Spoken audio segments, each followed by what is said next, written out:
We're on the way to the shuttle. And I'm feeling nauseous. And right before we get in the shuttle, Sanat vomits all over the parking lot floor.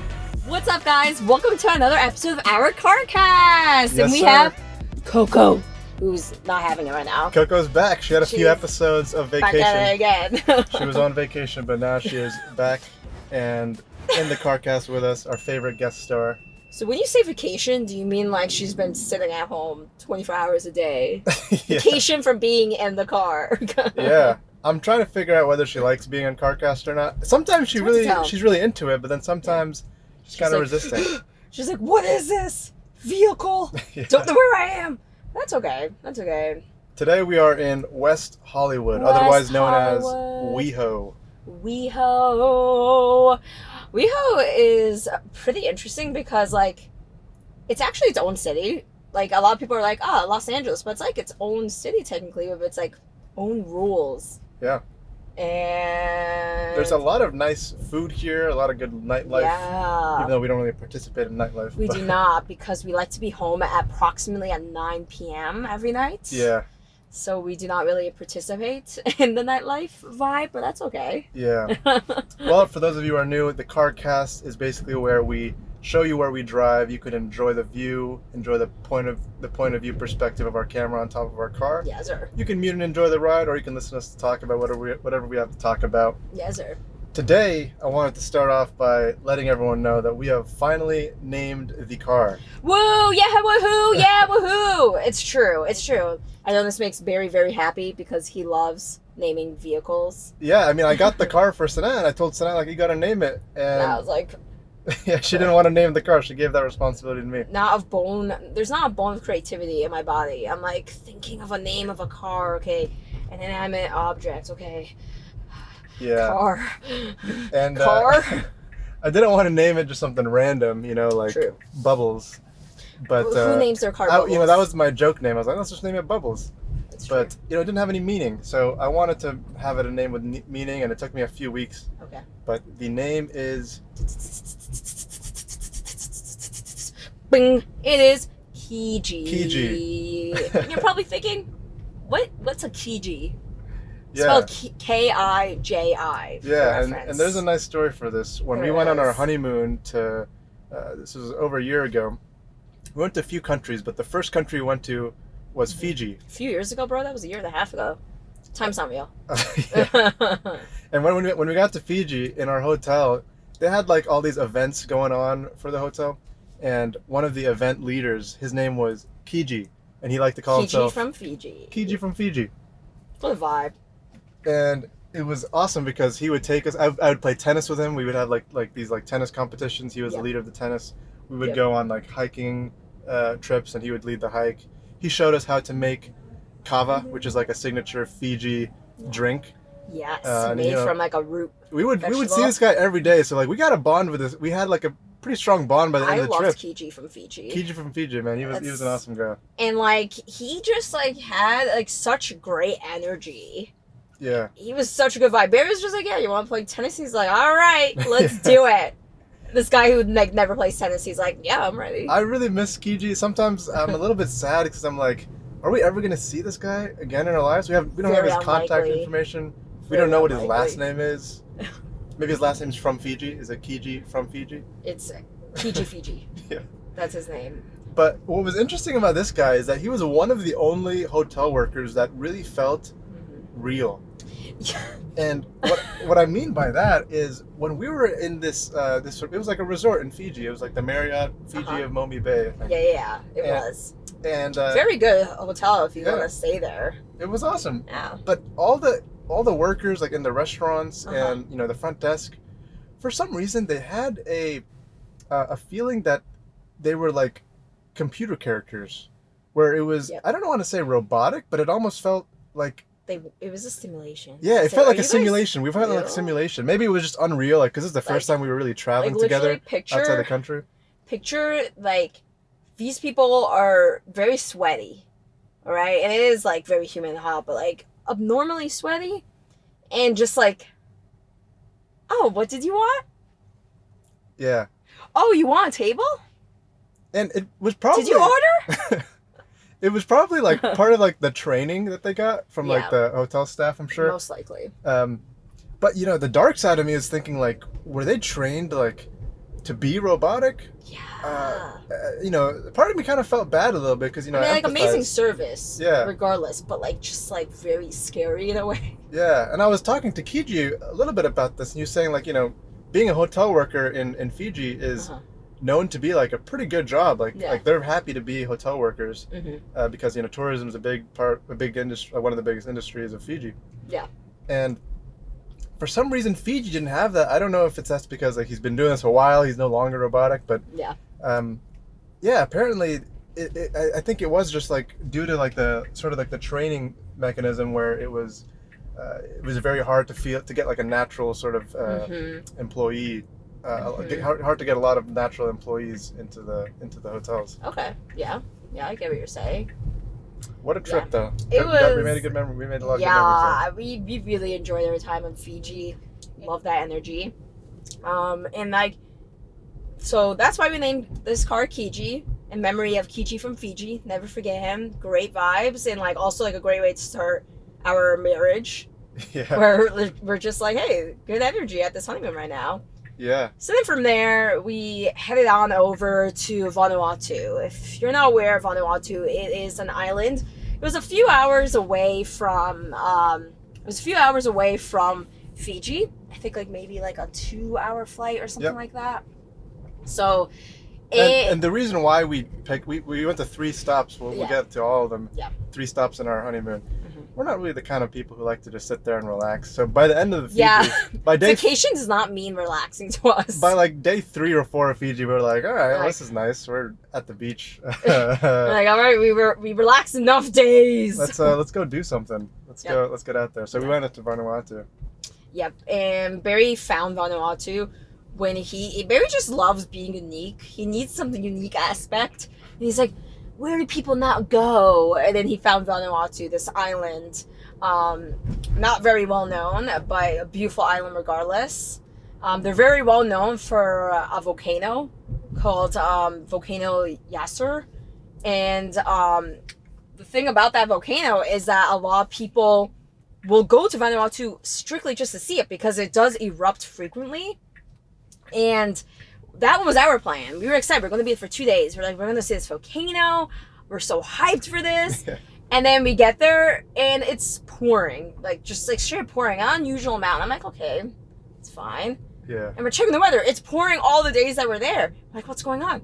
Turns out there's a cyclone nearby us. Like in the distance that's causing the bad rain where we currently were. So we're like, well, that's good luck. And then we get an email from, it's like the volcano essentially requires like an air taxi where you it's like this private helicopter that we reserved in advance. Yeah. So then you can like go over the volcano and watch it erupt at nighttime, and it's like a really cool experience. But then like it got canceled because of the rain. Yeah. So that was very sad, but we made the most of it regardless. We went ziplining in Port Vila, which is the capital of Vanuatu. It was wild because ziplining in Vanuatu is totally different from ziplining anywhere else. I went ziplining nearby here in like Catalina Island in California. There you got you have like a 15-20 minute like safety procedure protocol beforehand. They have like what they call like a 10-point safety check before each time you go. In Vanuatu, we got up there. Right. They're like they hook you up. We didn't learn anything. They're just like, all right, you ready? Yeah. Go. We're sure one of the guys like pushed us. Yeah. Like he was like, taking too long. He's like, you want to go backwards? Just flip around. Just go backwards. It's fine. He's like, just like move. Like there's no safety here. Like, just like do your thing. We're like, the vibes. And it was also like a little rainy, so we're like, we could die. But we did it. Yeah. We had a great time. And what was interesting about, so like all the workers were like local Vanuatuans. I think that's it. Vanuatuans. Yeah, I'm not sure if that's right. But the couple who started the ziplining business was this Australian couple who like fled the country. And it was like a very interesting, they were just like, yeah, we fled the country over a baby. I'm like, you fled Australia? I'm like, what's going on right now? And for ziplining, you're supposed to meet at like Port Vila at like the town center, and then they They may pick you up in a van, which sounds more sketchy than it is, but it's not sketchy, I swear. They pick up in a van. You're actually in the back of this pickup truck just sitting there as you're going through this mountain to reach the ziplining location. And when we got back up there, the owner, this Australian man, he's like he's talking to his workers, and he's like, all right, boys, we're going to get four boys. 3-4 boys? 3-4 boys to complete the job. Complete the job in about a few days.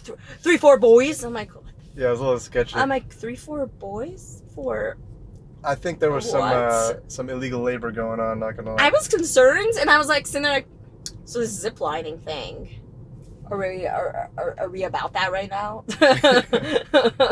But regardless, great time. 3-4 boys? 3-4 boys? You know, it's something exactly like that. He said, 3-4 boys? You want to get 3-4 boys, 7 a.m., come here.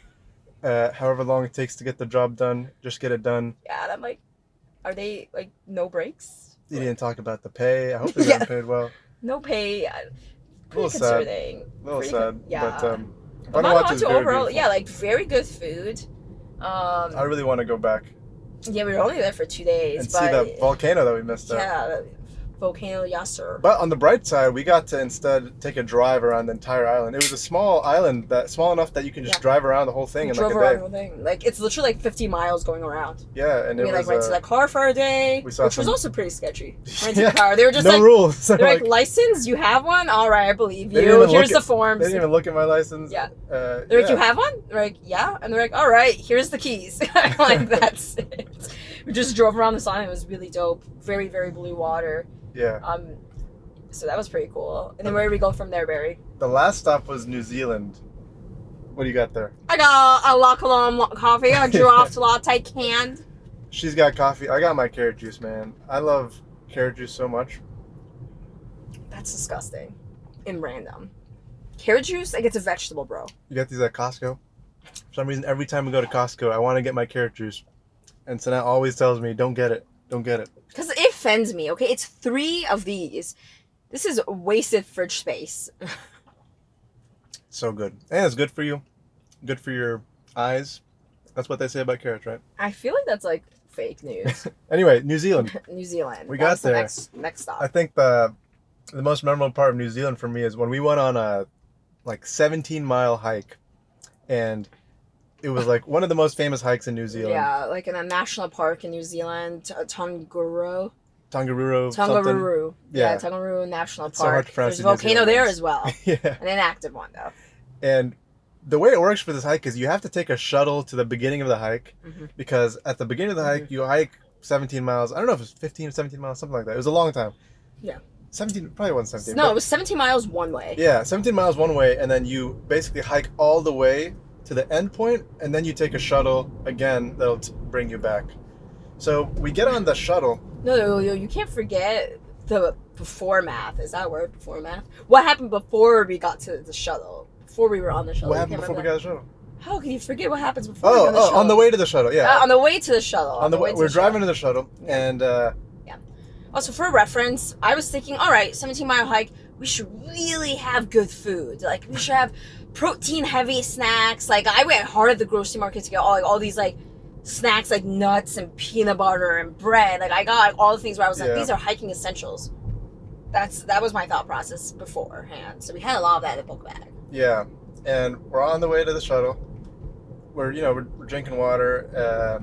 And I'm feeling nauseous. And right before we get in the shuttle, Sanat vomits all over the parking lot floor. Just so much. I feel like you're missing some important aspects. As we were driving for half hour to the shuttle spot, I was very nauseous, and I thought if you're nauseous, drink water. And I had an empty stomach. We didn't eat breakfast quite yet. I was like, I'll just chug half a liter of water. Like, straight up, we had a 2-liter thing of water, and I chugged half of it. Yeah. And of course, what happens, I get there, I get on the shuttle, I look at the driver, I'm like, can you give me 1 second? I run out, I get embarrassed, and I go behind our SUV and just puke there. And it's straight up water. That's all that happened. I had no idea what was wrong. I just felt nauseous for unknown reasons. Yeah. And that was valuable water because... That was very more water. We start the hike. We're 5 miles in. Not even a third of the way done. And we're out of water. We ran out of water. All the water that we were going to have, Sanab puked it out. And we already drank the rest of our water. We didn't bring enough water. And there was like a tour guide there. I think that's who he was. He was like leading a group of people. And we were like talking to him, like, you know, starting conversation. And then we just casually mentioned, yeah, we ran out of water. And he's like, really? That sucks. You're supposed to have like 2.5 years per person for this hike. We're 2.5 years. Liters, I think we had 2 liters total to begin with. Like, to split among us. I'm like, oh, really? He's like, yeah, that sucks. And then he drinks his water. I'm like... we weren't part of a tour guide or anything. No, yeah. I'm saying that we were just talking to someone. We reached the peak. We were just talking to a guy. He was just some random guy. Yeah. And we keep going, you know, it's miles and miles. And at this point, we're like very dehydrated because we ran out of water a long time ago. Yeah, we did. So Nat wanted me to like ask some random person to see if we could, you know, cop some water from them. Because most people come prepared. And I'm like, there has to be a good soul. Like, we were dying. I was like, I've never been so dehydrated. And I don't know, I don't know if I was shyness or embarrassment, but I just couldn't ask someone. So we go on for miles and miles. Now it's like, we made it to like 2/3 way through now. Yeah, we're like mile 10 or something like that. But at this point, like, we couldn't go on. We weren't talking. We weren't even eating because, like, I only brought snacks that dry out your mouth. Yeah. Like, no fruits or anything, like, juicy. Just, like, we had pretzels nuts and peanut butter. Yeah. And a bagel. So we're, like, just walking along and, you know, just basically just drudging along. And some random guy says, he must have seen us looking so, like miserable. He just comes up and is like, oh, I've got some extra water. You guys need any water? He's like, you got water? I'm like, and we were like, oh.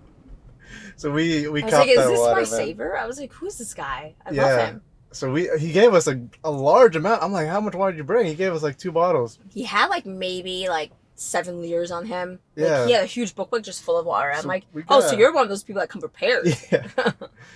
So we got that water and we finished it in like 20 minutes. So. Yep. And then we had to do the remainder of the hike, which I think there's like 5 miles left. Yeah. But we were slightly more hydrated. We were very hydrated. We got through it. I don't know how we got through it, but we made it. We got through it. And then we had to wait 45 minutes. Yeah, our shuttle was late. You know how the end shuttle, we were supposed to get the shuttle, but it was behind schedule. Yeah. So we had no water for then. We just had like, we basically had like another 2 hours without water. I'm pretty sure like once the shuttle did arrive, there was a huge line of people waiting, and it's kind of like first come, first serve. I'm pretty sure we like pushed through to get to the beginning of the line. We're like, we need to be on the shuttle. We need to go to the store right now. And then like wrapped up, went to the store, got so much like Powerade and like water because we need to like replenish those electrolytes, and it tasted so amazing. That was really good. And that wrapped up that hike. These was a good time. Honestly, yeah. I mean, the whole trip was great. I couldn't imagine a better honeymoon. I agree. We had a lot of variety, which I love. I don't like the constant same thing. We got to drive around in New Zealand. We did a lot. I mean, we could go on with stories. Honestly, we'll save that for another episode. Yeah. Keep them coming for more. Yeah. So if you want to hear more of these types of stories, please subscribe. Yeah, Fiji, Vanuatu, New Zealand. We got stories for all of them, and we got more. And more. Yeah. All right. Thanks as always for watching. Peace and love as always. We will see you next time. Bye.